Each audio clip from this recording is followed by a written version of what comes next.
lit already across the board.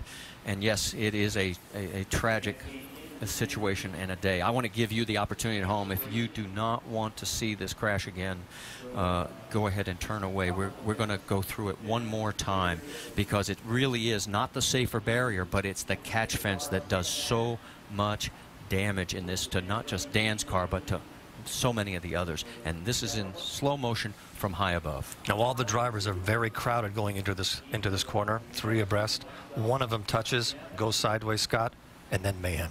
And this is what we talked about before, that these speeds at 220 miles an hour, Eddie, you're going the length of a football field in less than a second, and you don't plan your next move at this speed. As you can now see, the cars starting to go one over each other, and they'll start to get up towards the catch fence, and those are the ones, the catch fences, that do the damage. The safer walls we've improved really helps dissipate the energy when the cars hit, but it's the catch fencing that's above the safer barriers that these cars got up into, and that is what has done the damage. Another angle, and it's the second airborne car in your screen. And as you mentioned, Eddie, cars just going for the same spot, and at this speed it just starts to go sideways. Cars start to climb up and over, and as further cars continue to come into frame, you'll see cars starting to slide through and jump into the air, and now watch towards the catch fence, and the car now goes up, it's airborne, and it gets catapulted, and it gets into the catch fencing with the cockpit area first, which is something that you just cannot be prepared for. And there's nothing you can actually do. There's nothing you can do. The drivers are put into position. There's nothing they can do. Here it's in slow motion, but you can see how it arrives.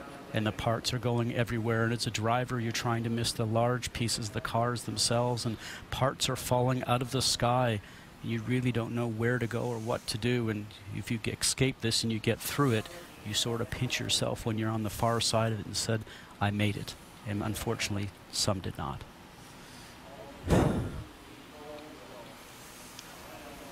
Last angle on this that we will show you, as it's very painful to watch. It is. It's just, it's heart-wrenching.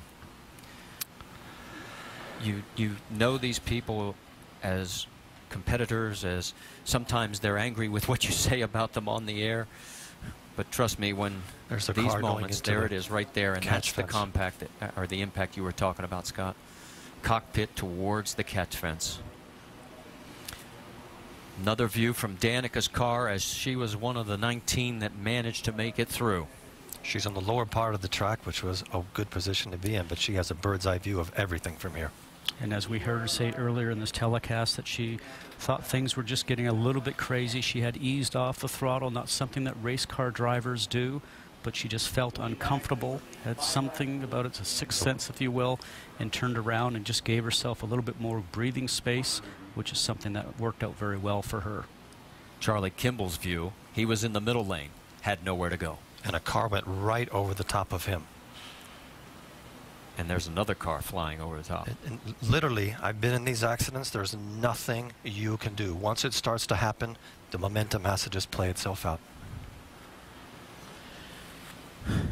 The number 77, Dan Wheldon's car number today, has now been put at the top of the scoring pylon here at Las Vegas Motor Speedway.